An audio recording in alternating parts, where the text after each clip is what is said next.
It's so amazing to meet you all again after a month. Many of you witnessed the launch of IXL 2.0 last month, with the course being hosted on a learning management system called Litmus. Uh, I hope many, at least 100 plus people have registered for that course, and I've seen some good traction in the consumption also. Today, we will look at a presentation on new ways of learning, and I'll hop over to a technology simultaneously. Just give me one moment. This presentation is by Seva Foundation, which is my organization, and new ways of learning would actually talk about all the new technologies that we as students and trainers are using for the last many years with the advent of internet, as they were mentioned. In the next 5 minutes, we will take a journey through the new age or modern learning technologies. We'll also share this presentation with all of you with links and videos so that you can use it after the webinar. The objective of my presentation are that by the end of this module, you will be able to describe 4 classes of e-learning technologies. You'll be able to explore the 4 classes, which are authoring, presenting, engaging, and measuring learning using these tools. And my earnest ambition is that you adopt and use at least one or more of these tools that are discussed here today. Moving on. The first class is the tool that is meant for training content creation and presentation. I have listed 4 tools here, but we have a very exhaustive list, more than 200 tools that have been listed by a thought leader in learning, in digital learning. Her name is Jane Hart, and she runs a website called the Learning Performance and Technology website. We'll look at each tool now very quickly. The first tool that you are seeing, which I'm also using simultaneously, is MindMeister for making visual presentations using these mind maps. You will have a video here embedded in this presentation of mine that you can watch for 2 to 5 minutes, sometimes 10 minutes, to understand at beginner level how to use a mind map. It's a free tool. You can make at least 2-3 mind maps free of cost.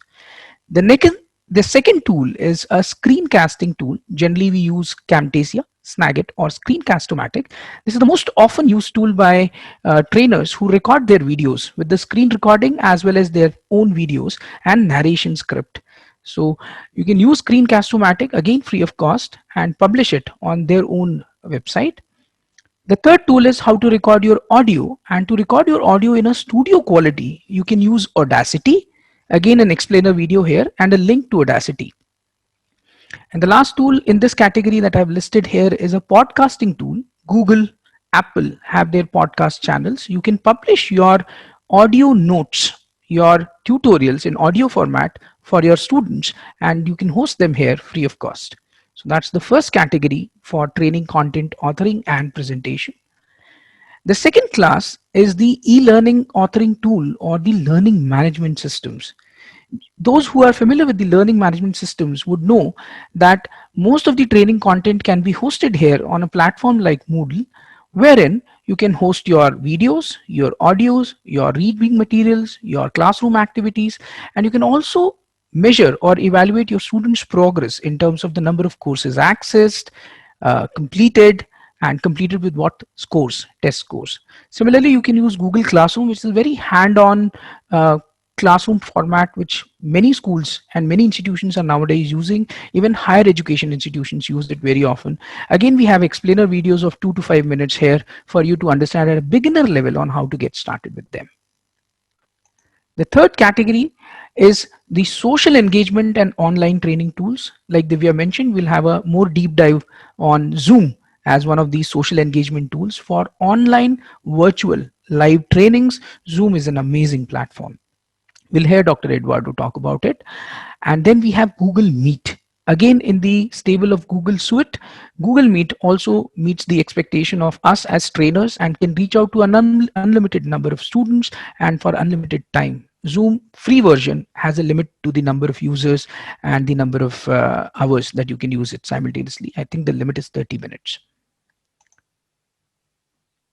And the last category is the assessment and evaluation tools. You would really like to assess your students' performance on their knowledge retentions, on their test scores. For that, I would offer quizzes. Again, a brief video here embedded.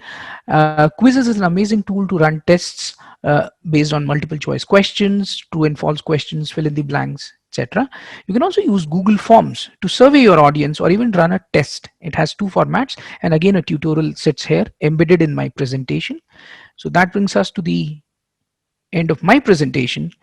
Uh, New ways of learning, and just a brief glance at what I was referring to when I talked about Jane Hart as the Center for Learning and Performance Technologies host. Here are some more than 200 tools listed, most of them being free, or the commercial versions are also available, and the whole list sits here. If you test, let's say, just a testing tool or a quizzing tool, you will see a whole list of platforms, tools that are available here.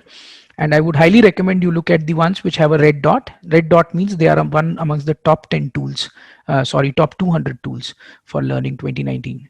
Jane Hart would be releasing a list of the 2020 tools on 1st September this year, and we should all eagerly wait for that. I'll keep you all posted on these technologies as the time goes.